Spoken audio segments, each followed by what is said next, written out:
Aloha, ladies and gentlemen, and welcome to The Real Review, Reviewing Reels! It's crazy.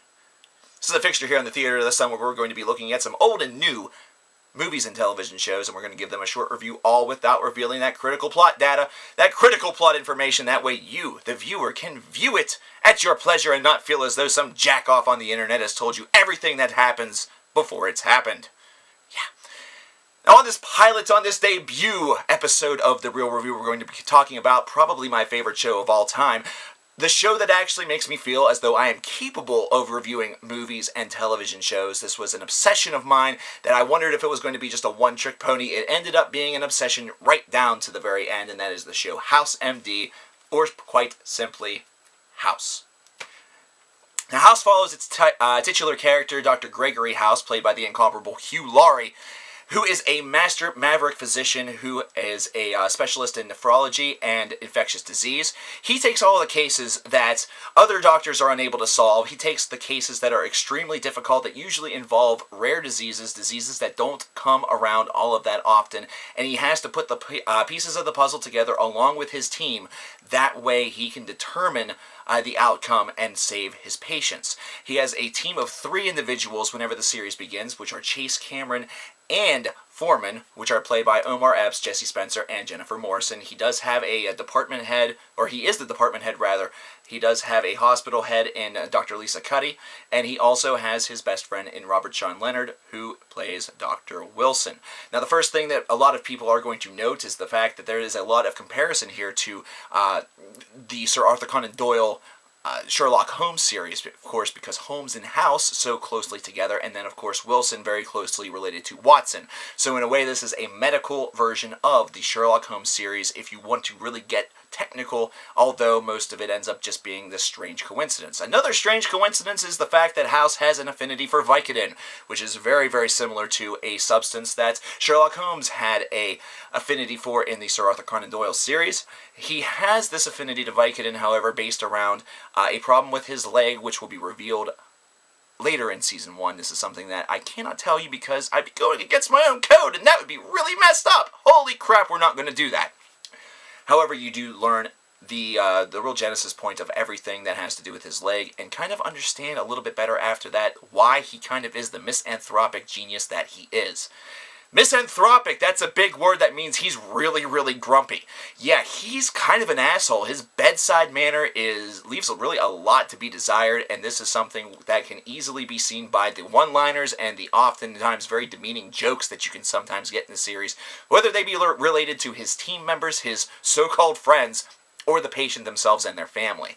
As the season progresses, and as this series progresses, should I say, the cases get bigger and everything begins to get a little bit more personal. We start to see how House's choices in life and House's choices in really being a doctor and running his department and his bedside manner really start to catch up with him, whether it be with individuals that decide to take his bedside manner extremely personally and challenge him in other ways, or whether it be losing members of his team based around decisions that were made or based around his own personality.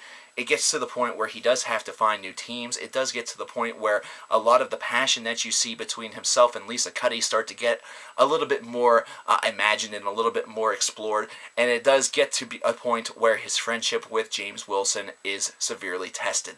These are all things that you're going to notice on this show. Now, as far as the short review is concerned, a lot of people will immediately have the idea that this is a show that's a bit formulaic. It does have a bit of a very easy to trace formula to it, and they are very true in that. There is definitely a method to the madness as far as the show is concerned, and you can kind of tell where things are going, but you're not sure in which way in which the twist is going to present itself. That's kind of what keeps the whole idea fresh, and even though this is a bit of a formulaic idea as far as the script writing is concerned, it all has something that keeps you gripped, and plus, the difference of ideas and the different diseases, it's not something where you're going to see the same thing twice, or at least see similar ideas 2 or 3 times within the same period. While you might hear some of the medical jargon multiple times throughout a couple consecutive episodes, it usually is something where it's just leading to the eventual solution to the problem as opposed to actually being the solution to the problem. It's very rare that you see diseases repeated. In fact, I think it has only happened once or twice in the series, and this is something that always maintains its freshness. Now, as the series moves a little bit later on toward the ending point of the series, you start to get a little bit more of a personal glimpse into Dr. House's life. It starts to divide a little bit. He's a little more distant from the team and a little bit more concerned and involved in his own affairs. That all leads up to the finale, to the last season, which once again is plot data that I cannot reveal. A lot of people were a little bit sour about the final season because he's on basically team number 3 or so at this point in time, but he's dealing with a tremendous personal matter, one that actually lands him in prison. I will reveal that little spoiler. I'm not going to tell you how. And he has to do some things in order to get himself out, because this personal matter is of the utmost importance to him. It is something that is bigger than life itself. This is a show that is tremendous, at least to me. It's something that I was obsessed with from the very get-go. I came in actually a little late. I came into the latter portions of Season 2, first part of Season 3, and was just instantly hooked. And this is a show that always keeps you guessing. It keeps you turning and twisting and contorting in ways that you never thought were possible. The characters all feel very real, and even though some characters don't appear like they change very much, everybody changes, at least in some way. And that's something that is really described a lot by the characters through some of their trademark lines, such as, "Everybody lies." This is a terrific show. This is one of those shows that the minute that you pick it up, you're not going to be able to put it down. It's a show that I can't recommend high enough, because it's my favorite show of all time. So there is a little bit of bias there.